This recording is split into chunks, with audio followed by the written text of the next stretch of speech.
Conduite par Donklama Ballo, directeur général du groupe de presse Eden TV Diaspora FM, cette délégation est allée informer le président de l'Assemblée nationale, Louis Vlavonou, de la célébration des 10 ans du groupe de presse international ITV et par la même occasion demander son accompagnement. Nous avons rencontré le président de l'Assemblée nationale qui a bien voulu déjà nous recevoir et nous lui en sommes reconnaissants pour cela, puisque nous avons adressé des courriers à la plupart des présidents d'institutions, mais il est le tout premier déjà à nous recevoir dans ce cadre. Les célébrations vont se tenir du 24 au 26 novembre prochain. Et il était important pour nous donc de venir voir le président de l'Assemblée pour l'en informer déjà et évidemment solliciter son soutien dans ce cadre. Les échanges se sont bien passés. Le président de l'Assemblée nous a écoutés, nous a entendus, nous a compris. Alors au-delà d'une audience formelle, ce fut également l'occasion de discuter de beaucoup d'autres sujets, mais de manière principale sur le sujet qui nous a conduit ici. Le président de l'Assemblée nationale nous a donc donné sa parole pour ce qui est du soutien qu'il pourrait donc apporter à ces festivités-là.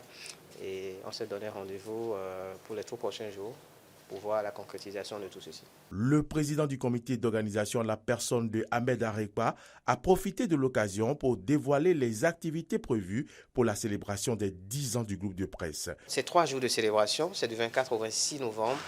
La célébration va démarrer donc le 24 novembre par une conférence inaugurale qui nous permettra de présenter un peu ce que nous entendons faire dans le cadre de la célébration. Après ça, dans la même journée du vendredi, puisque le 24 c'est un vendredi, il y aura un match d'exhibition. Un match d'exhibition au détour duquel l'équipe du groupe de presse, de football, je précise, va donc être opposée à une équipe des journalistes de notre giron, à savoir Abomey Calavi, l'association des journalistes d'Abomey Calavi.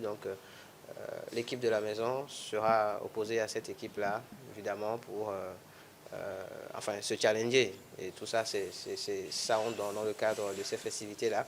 Puis le 25, donc le samedi, il y aura un concert grand public, gratuit, qu'on offrira disons à tous nos auditeurs et téléspectateurs, qui se tiendra à Abomey Calavi. Puis le dimanche, pour finir, la 3e journée, le 26 novembre notamment, il y aura une messe d'action de grâce en matinée. Je précise qu'il y aura d'autres prières par rapport aux autres confessions religieuses qui seront demandées dans ce cadre. Et dans l'après-midi du dimanche 26 novembre, donc, on finira par un pique-nique. Tous les partenaires sont donc appelés à se joindre à l'organisation pour des festivités réussies.